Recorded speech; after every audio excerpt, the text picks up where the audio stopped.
Welcome back to Hannity. In the aftermath of the George Zimmerman verdict, protests, both violent and peaceful, broke out all across the country. In Oakland, California, demonstrators unhappy with the juror's decision clashed with police, breaking windows, burning flags, vandalizing local businesses and police cars.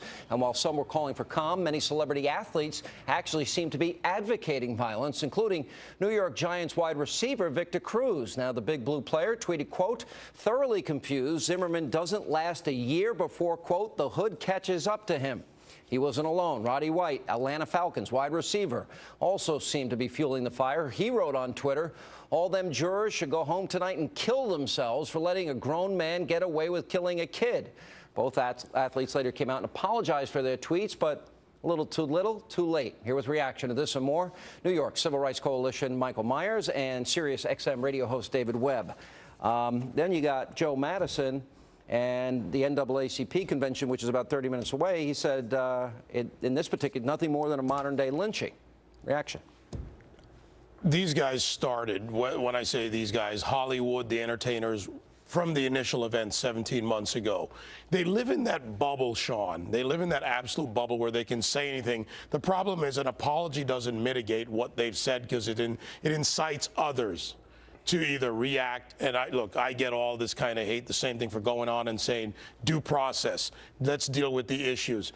What they are is idiotic, and unfortunately people pay attention to them. And I'm not going to give them a pass because they have a responsibility as a public figure. If you're held to a standard as a public figure, if I am or any other public figure for what you say, why are they allowed to get away with it? Well, look, they're race mongers, and race mongers know how to do that. Engage in racial rhetoric. No justice, no peace. It opens the door to violence. It opens the door to the peddling of racial poison. They label it white guilt, and they will label it black anger. But it is the same old racial poison I've heard so many years. And then you also have the media who put these people on. You know, Al Sharpton, no justice, no peace. Every cop he has ever indicted has walked. Every cop wannabe he has ever indicted has walked. But Al Sharpton is on MSNBC, and all these hotheads are in the media stoking racial poison. He has plans for a protest in 100 cities this Saturday. So, don't go. But here's what these guys are doing, and it goes back, you know, the 30,000-foot view. This is what the hardcore left, the NAACP convention, the annual meeting this weekend. What are they doing? They're creating a narrative knowing that they won't get through with a federal civil rights case. The burden is so high on that because it couldn't even be charged at the state level. FBI said there wasn't there. But they know that, David. But they know that works, and knowing that works, they're going to keep pushing it for the people. What troubles me about this is you have the civil rights community, the civil rights activists. Some of them responsible, I thought, in the Legal Defense Fund, not the NAACP. They are comparing Trayvon Martin, you know, to Emmett Till, who was a young black boy who was massacred because he whistled at a white woman.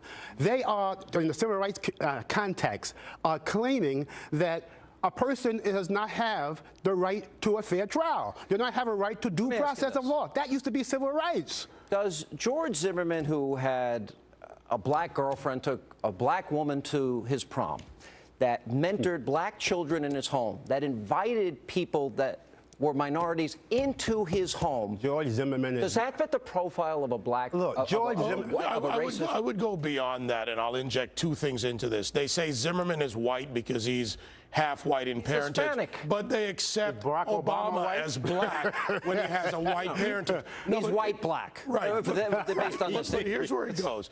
This narrative they're pushing out now is that Zimmerman and everyone in America needs to have diversity by suddenly knowing other people. That makes you less potentially biased. It's false, and we shouldn't fall into it. I'm looking at America right now, Sean, and I'm saying reject them outright. Here's my question. That's where their power is. Here's my question. When you see this video that we're airing, and the burning, and no justice, no peace, and the rioting, and look at what's going on in some cities. Where's the condemnation for the responsible? Where is this coming from? I told you where it's coming from. It's the racial poison in the air, the racial rhetoric. It's like Reverend Ike used to say.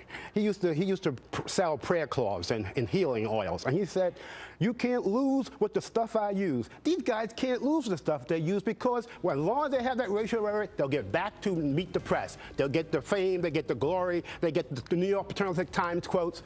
And then you have a situation where you have a George Zimmerman who is no KKK. George Zimmerman is no Bull Connor. But according to those voices, yeah, they are. And it's the New York Times that keeps the focus, the New York paternalistic Times, that keep the focus on them. Where it gets really bad here is when you have parents who teach that to children, If you grow up thinking that's your existence, then they've robbed you of seeing that you have other choices, other views in the world. The black community doesn't believe that. And that is pathetic and sad. Those are a few knuckleheads. Do we know the names of any of the hundreds of children killed in Chicago? Do we know? You know the name of one? Except for Darrell Green, who was one of the most recent black children. No. You wouldn't hear it in the media. Wouldn't hear a word. Not a peep. I got a better question for you. When Jesse Jackson admitted that he was afraid when black males approached him in a dog alley, was he personally profiling?